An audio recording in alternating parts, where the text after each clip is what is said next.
Are you having fun? Can you check the video? It's like following, I think, the speaker. Maybe. Okay, I think I know what it's doing. Hold on, give us 1 minute. Sorry, it's being a little weird. No pressure here. We have all night. Which one is Smith? 9 o'clock, walk down my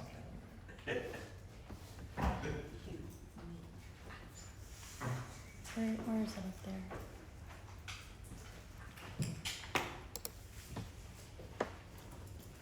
I can't see that far.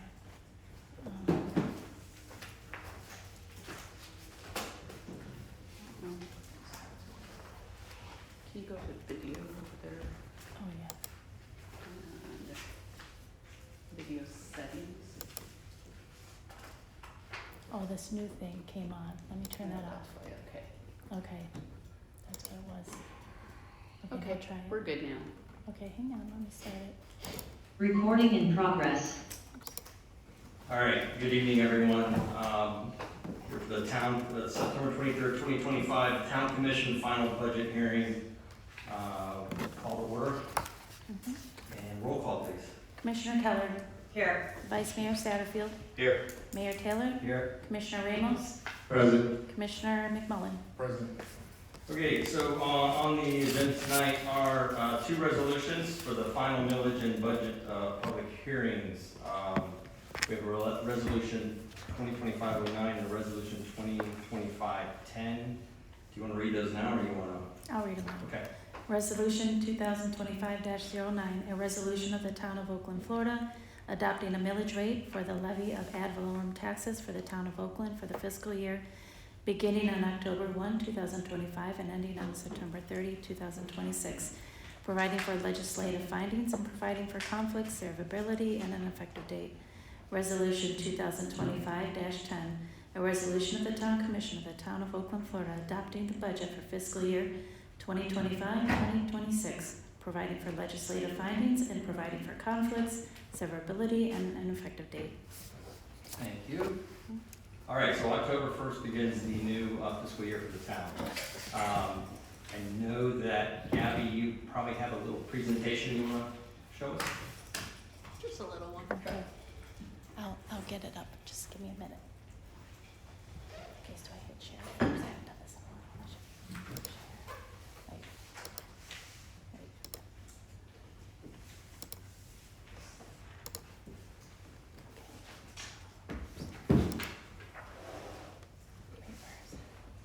Oh, slideshow. I think if you want to follow along with us or over on the table. Yep, there's some on the table. Mhm. Okay. Okay. I don't think I'm on. Oh, wait, you are. It's up about it. So. There you are. Hello? Oh, okay. Okay. So, good evening, everybody. The purpose of tonight's meeting is to present to the commission and the residents the proposed final millage, the rollback rate, and the final budgets for fiscal year 2026.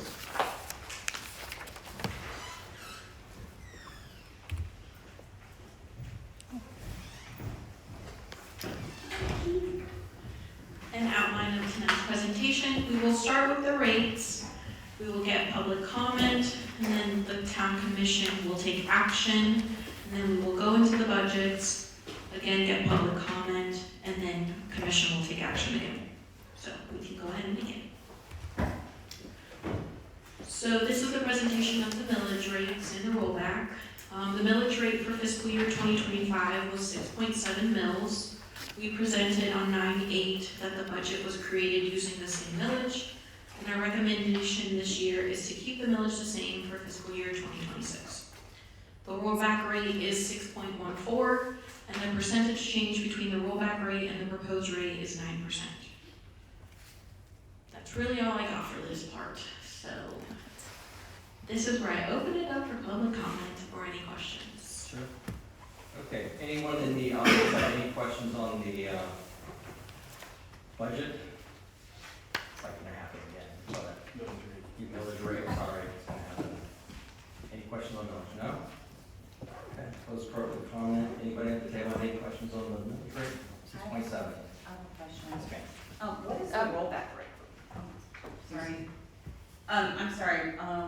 the rollback rate? I don't recall seeing that before. So the rollback rate is the rate or the millage that we would have to charge in order to get the same amount of revenue that we got in fiscal year 2025. Okay. Good? Yeah. Anybody else? Okay, and you want a motion? Yes, so the motion is to approve resolution 2025-09 to adopt 6.7 mils as our millage. Would anybody like to make a motion? I'll make the motion. I'll make the motion to approve resolution 2025-09. Okay, second, all in favor? Aye. Aye. All right. All right, moving right along. So, Elise and I thought that it would be fun to switch it up and add some graphs. So, and to give a little bit more background as to where your money is going, and where revenue comes from and all of that stuff. So, this graph right here tells you all of the funding sources for all of our funds. So we have 4 funds: the general fund, the enterprise or the water fund, our impact fees, and then the school. So as you can see in the graph, our biggest source listed is intergovernmental revenue, and that's at $9.9 million, or 33%. So this source really benefits only the school and the enterprise fund. So that's comprised of state and or federal grants for the enterprise fund, and then state funding for the school. Then comes our ad valorem, which is 5.8 or 20% of our revenue source. This source is our primary source of funding for the general fund. And then as you can see, 17% has been carved out for charges for services and for reserves. Charges for services is going to apply to all 4 funds, but the majority of it is going to be about $3.2 million, and that's going to benefit the enterprise fund. And for the reserves, the majority of that money is actually coming out of the impact fees. So that's a little background on the revenue sources for all 4 of them lumped together. So this is all of the expenditures kind of lumped together. So a little background on all of the funds. The general fund is the primary operating fund of a government entity, serving as the main repository for all financial resources except for those required to be accounted for in another fund. It houses public safety, general government, community outreach, or parks and rec, events, and our public works. The enterprise fund is a type of government fund that operates similar to a private business. It is designed to be self-supporting, primarily generating revenue through charges or fees for goods and services provided to the public rather than relying on general tax revenues. In our case, it would be our water and wastewater fund. And then we have 2 special revenue funds. A revenue fund is an account established by a government to collect money that must be used for a specific project. These funds are typically legally restricted or committed to an expenditure for specified purposes. In our case, it would be the impact fees and then charter school. You can skip this one. Okay, so this is the general fund's primary source of funding. So as you can see, the big blue, that's our ad valorem. That makes up 53% of our revenue in the general fund. And that comes out of the millage. And then the second largest revenue source is sales and use tax, and that's at 22%.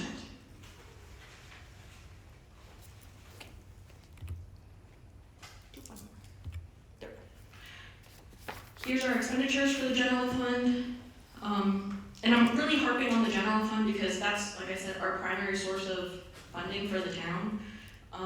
And that's where the majority of our services comes out of. So these are expenditures for the town. So as you can see, the big blue, that is public safety. That's 50% of our expenditures. It's at $5.4 million. So 50% of our ad valorem comes in and 50% goes out to public safety. So that I just want to outline That that. includes fire and police. Yes, that goes to our police officers and to our fire. So I just wanted to show you that. And then everything else, our next highest is gonna be our general government, which is being blocked right now, but it's 14%, and that houses our debt repayments. And then our third is public works at 12%. And then everything else kind of fills in the gaps. We can go back to that other one. There we go. So, in the general fund, the changes since the tentative meeting, there's been no changes to revenue. Everything there stayed the same. We're still reflecting 500,000 from fiscal year end revenues. There were changes to the expenditures though. We made changes to the general liability and workers' comp. The town renewed its coverage of general liability insurance and workers' comp with preferred government insurance, which provides both the town and the school with their general liability and workers' comp. And they were able to provide us a 38% savings this year compared to our expiring premium, as well as a 2-year rate lock. There was also changes to the compensation lines for finance, public works, and police. We moved the budgeted overtime into the compensating codes so that it shows it in a more natural way. So I had outlined it so that everybody could see how much we were spending in overtime, but in reality, it all comes out of compensation. So for the final budget, I had to move it to compensation. So if you see that those moved, that's why, but the overall bottom line for all of those departments stayed the same. There were no changes overall. So with those changes to the general liability and workers' comp, our contingency went up to 302,000. So at our tentative meeting, our reserves were 135, now we're at 302. I do want to make a note that there might have been confusion with the word reserves. That's not the only money that the town has. We have way more money than that, but this is just what's left over after we've put in all of our expenses and we've accounted for everything. That's just what's left over. So we have a net zero budget, which means every dollar has a place, and we don't have a profit. So any money that's left over gets put into a contingency GL code for any unexpected expenses that come up throughout the year. So, or if another line item goes over budget, so we have 302,000 left over for that. We don't just have 302 left over in our reserves to operate the town. That's not what those reserves mean. Very good. So, yes, we were able to get a very good savings this year with our insurance. So the overall reserves is the 4,979,000 plus the 302? So the 302 is included in that. And the 4. That reserve that you see in there, that's like all of it. That's all revenue funding for just that. I believe our auditor said that our reserves were at 4 million, but not 4 million plus 302 and all that. I would have to get you the exact code, but we have at least 4.5, if not 5 months worth of reserves in there, so we're in line. Have a little bit over 4. A little over 4 million as of our bottom line for reserves. So if something were to happen, we have enough to operate the town for at least 5 months. So, in general fund, that's in general fund. In water fund, we have it to operate for at least 6 months or more. I think it might have gone up to 9 months now. So, yeah, we're doing okay. So, third, changes to water. Same thing, there was no changes to the overall revenue codes. The only changes were made to the general liability and workers' comp and the reallocation of the overtime. All of that, the general liability and workers' comp made the contingency go from 145,000 to 159,000. In impact fee, there were no changes at all since the last meeting. And then to the charter school, no changes to the revenue, but they also benefited from the renewals, so we made changes to the expenditures there, and that made their contingency go from about a little over 25,000 to 80,000 now for any unexpected expenses. So that is everything that I had to say. We can open it up for public comment and commissioner comments. So, let's step away now. Anyone in the audience have any questions? Yes, Ed?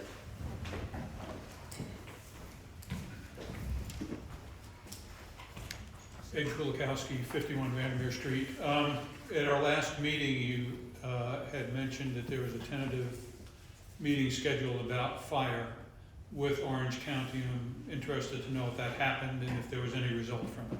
Yeah, it did happen, 2 weeks ago. We met with Orange County Fire. We had, I think it was deputy chief in the meeting, along with the county administrator, Byron Brooks, who's like the county manager. Nicole Wilson, our county representative commissioner. And what came out of that meeting was obviously, you tell them, hey, it's a lot of money for what services you're giving us. I calculated it's around $700 a person. That's what it is when you break it up to the amount of residents that are in town. So where we left it was they are going to go back and they are going to provide us with information on the operation of the fire station. When we had asked them, hey, how much does it cost to operate the fire station? He threw out a number of $5 million. Right, same thing I did. So they're gonna go over and get the real number of what it costs to operate the station. Also, they are going to look at, and I didn't know this is possible, they're gonna look at the services they provide. So for example, what they pointed out was, do we really need a hazmat truck to come to town? Do we need a ladder truck to come to town? So they're gonna go back and reevaluate.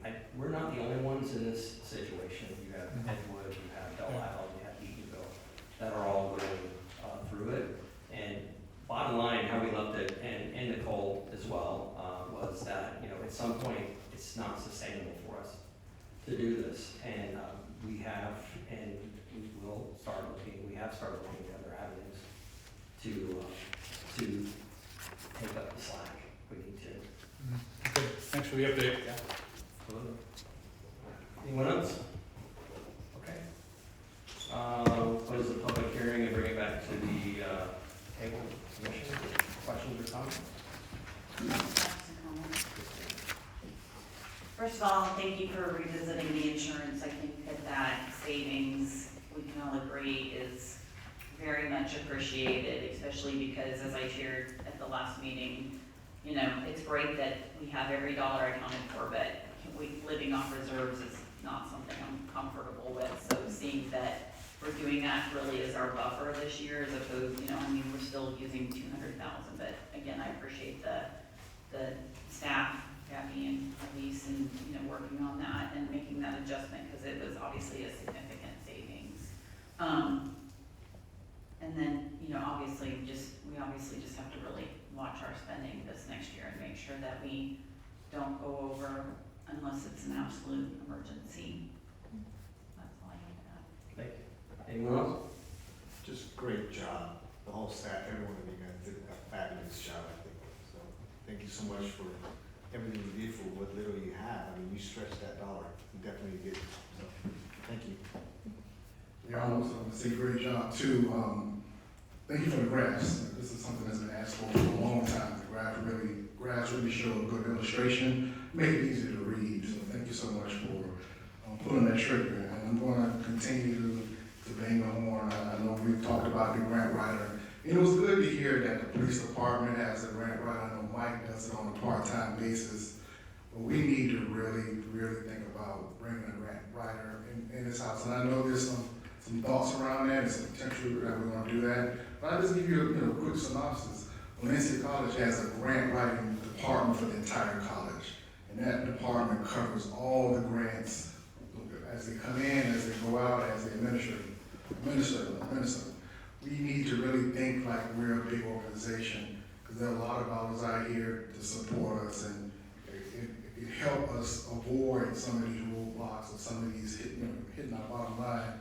And like I said, the police department is doing it. So if they're doing it to try to offset some costs, and Mike Parker is doing it on a regular basis, hey, the museum. Mike Parker and I wrote a grant for the museum many years ago. That's how we got the first $225,000. That's not something that Mike Parker should be doing, and whoever's going to replace him. And so I know we have some thoughts about it, but I'm gonna continue to bang that on. I really think we need to have a grant writer to help us offset some of these costs and take care of some of the projects. But this budget looks good, and just want to continue to make sure we are solid and sustainable for the future. Thank you so much. Just same as everyone else, thank you guys. These things are just fun. I think that it's a lot of fun. So, no, they are very useful, so we do really appreciate it. So again, thank you all for the job that you've done. We appreciate everything. So I'm gonna put you on the spot and just go line, just Sean. residents say, and just kind of, so you explain a few things on the line items here. I'm on the, if anybody has the sheet in front of you, I'm on proposed revenues. You have a line item here for use of fund balance, $500,000 for fiscal year 25-26. Can you just kind of tell everybody what you're using that for? Yes, so that is, so before we were able to get the savings from the insurance, we were at a deficit, and so we needed to put money from reserves. We also needed to pay fire rescue, so 200,000 of that is going to pay for the fire rescue, and then the remaining 300 was to balance off the budget. So we were able to bring up that contingency to 300,000, and we really shouldn't need to tap into that 500,000. Because if we were to, take it away,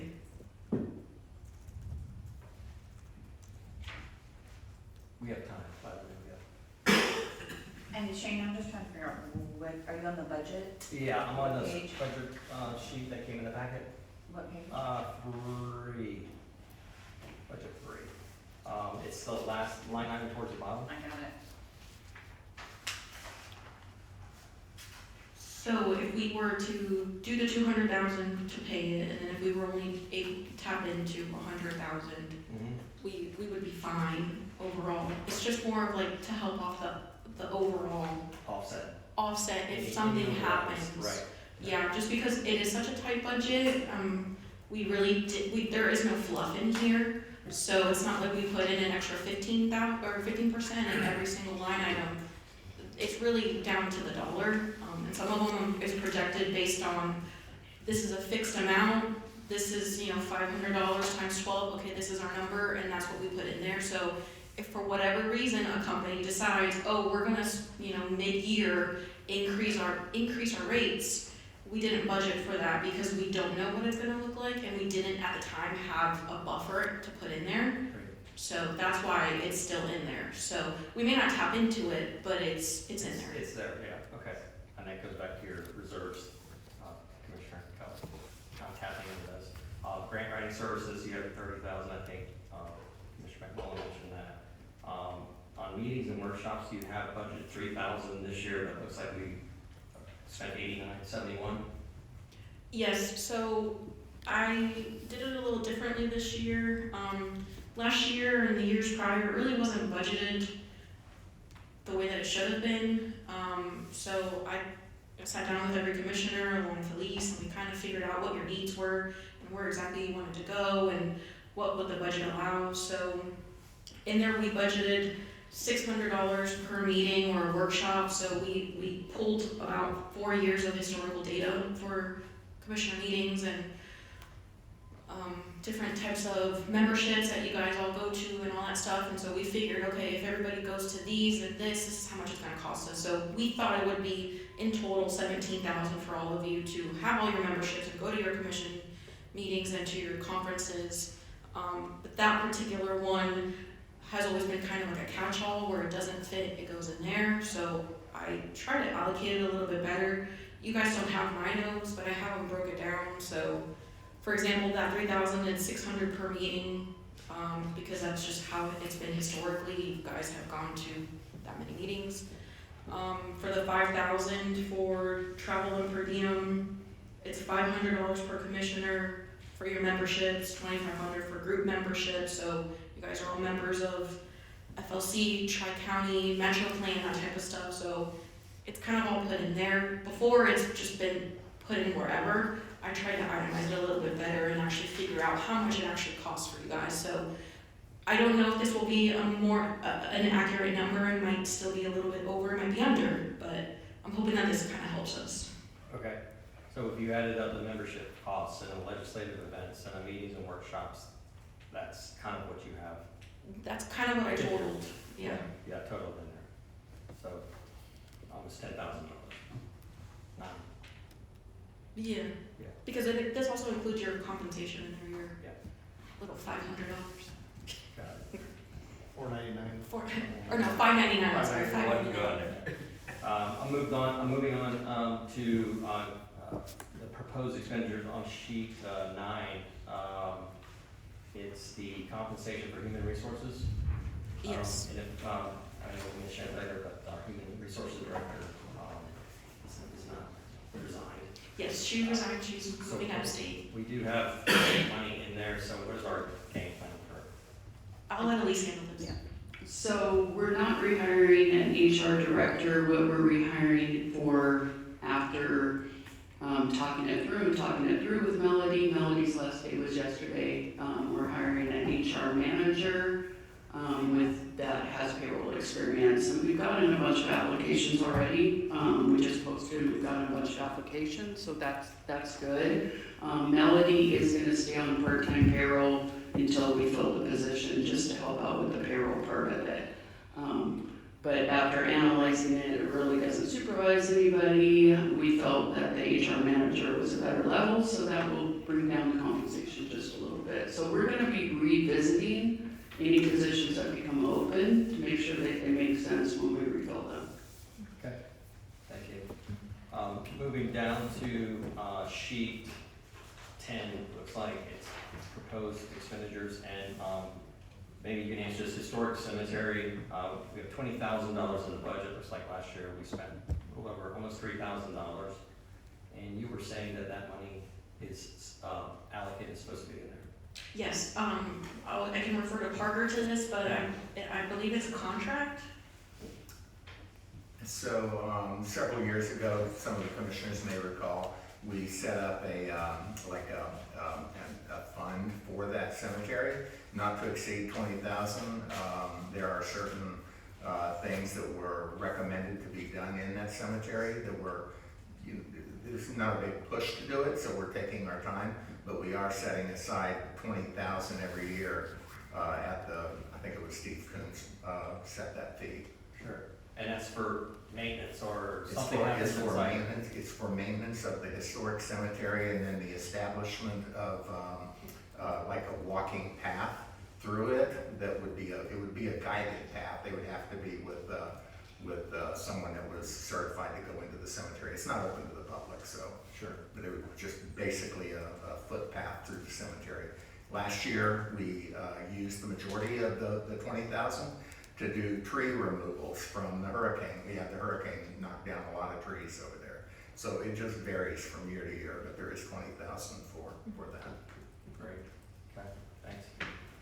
And then I have on here, on sheet 12, page 12, and our events and sponsorships. I know we got $5,000 in there. Elise and I have been trying to make the rounds to corporate sponsors. I think corporate sponsors and partners are very important to help us offset costs for events and allow us to provide bigger, not bigger, but better events maybe for the town and its residents. So it's great you have 5,000, but we're going to keep pushing our corporate sponsors, such as Orlando Health and others that we've been speaking with. Yes, I agree.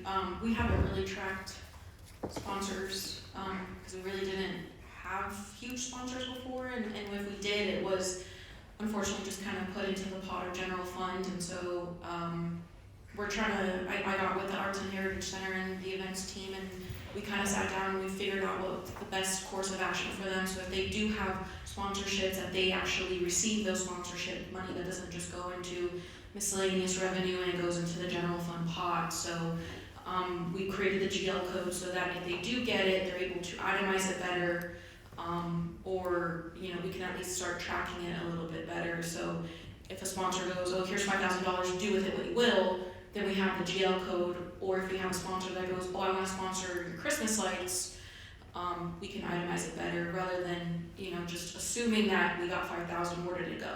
So, Yeah, we do have certain sponsors that sponsor a lot of events in town.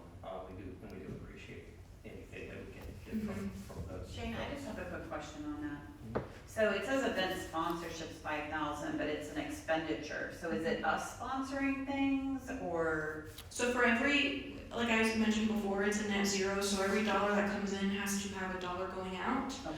So we can't just put in 5,000 coming in. I mean, we could, but it's gonna get allocated somewhere else. So if we want it to be allocated to sponsors, we need to designate a GL code so that we can track it better. Okay. So when Lynn or Megan gets a sponsor and it's 10,000, then revenue will be higher than the 5 that I put in, but then that expenditure will match it so that we're able to track exactly how much we're spending. And then we can probably get more sponsors and say, hey, look what this we're doing. Perfect, thank you. The next sheet I'm on is 17, and Mike, maybe you can speak on this, but the consumptive use permit, I know that we're in dire need of increasing that consumptive use permit. Looks like we have 50 grand in there, and that goes probably for engineering and consultation. Yes, a consumptive use permit usually takes about 18 months or could take as long as a couple of years to get done. So we allocated 50,000 this fiscal year, and then the one that's before you has the 50,000 for next year. And we firmly believe that that will cover the cost of that 2-year period for the consumptive use permit.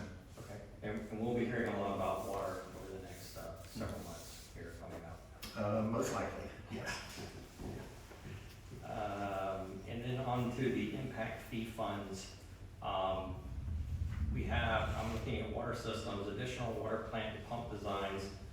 That $500,000, that would go towards, we discussed that we had a presentation with a couple engineers that came in and talked about the storage tank that is needed. So I'm guessing that will probably be used towards that. Yes, we do not have a task order yet. We have not chosen an engineer yet, but we believe that that is, that's roughly 10% plus or minus of what the overall cost would be. Going to be $5.5 million, we believe. So that's kind of the what we threw in there just to cover that. But the design will need to be done this fiscal year to stay ahead of the curve. Sure, makes sense. Dirt road improvements as well, and we have 500,000 in there for impact fees, and that would be what the dirt road study we had performed, which could be paving, traditional paving, or millings. Is that, we're on the same page at all, correct? Using that fund? Yes, as long as the study that was done will support that. It'll be for either or. Right, and it's not every single road the study has to show, as we talked before, that a road has to show impact to it. So it won't be more, every single road could use that money out of improvements. Impact fee. That's correct. Okay, just want to clarify. And then also on here's Jefferson Street and Oakland Avenue improvements. I know at one time we talked about a turn lane at some point in time. I'm not sure if that's still in the book to go on to Jefferson, but I believe that was removed. So we have a development agreement that has been approved that has that being targeted as an activity that will take place on the developer's side, but we had 75,000 in that. That development agreement is now it is in place, but they've come back with a change. So, we put that in there just in case the change is not approved by the commission, and we still have to stick with the original development agreement. That was our cost share, if you will, for a turn lane off Oakland Avenue going into the Jefferson Street area. Right, a right-hand turn lane. Is what, if you're coming westbound. I think that's the way it was. Yeah, okay. And that revisions to the agreement's yet to come. I think they'll either live with the agreement they have, or they will follow through on the amended agreement, and then we'll see from there. If we don't need the money, we're definitely not gonna use it. Understood. Moving on to the school.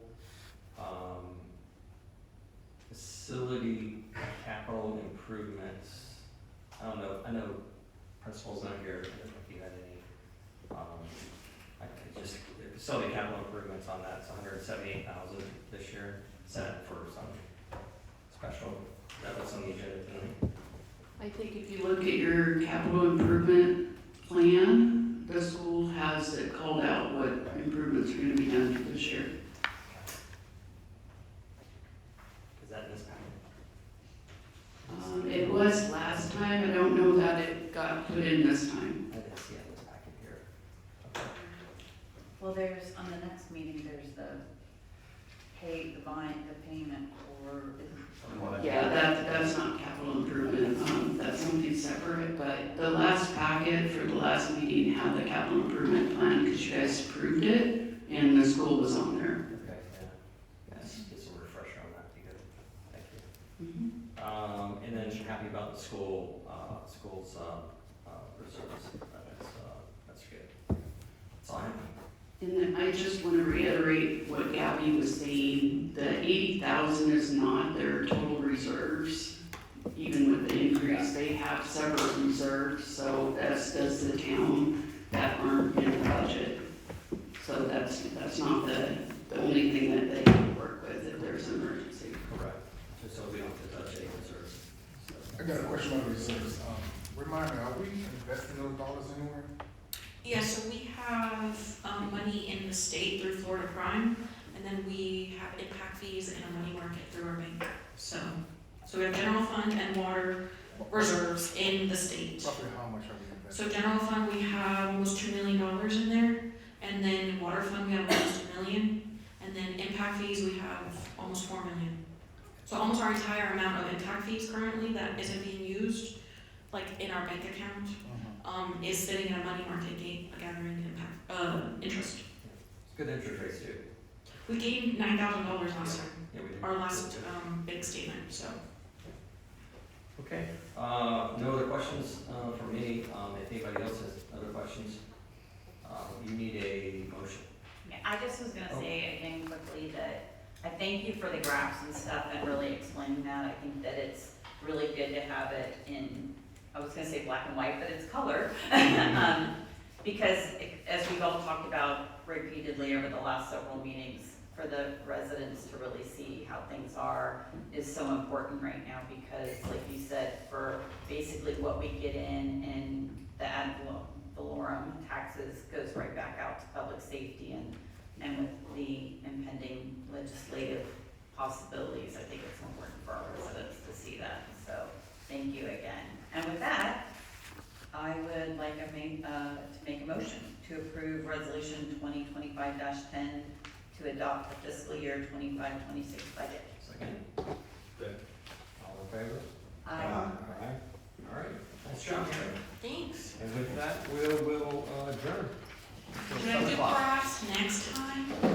Should graphs be a reoccurring thing? So let me say this, I asked for graphs when Steve was here. So I sent him an email of a town in Texas that did graphs. And so I believe these were CC on that, and this was years ago. Because, it helps with Yeah. explaining and illustrating. So I've been asking for graphs for a long time. So I will do the graphs. Listen, all right, I'll do it. And they're fun.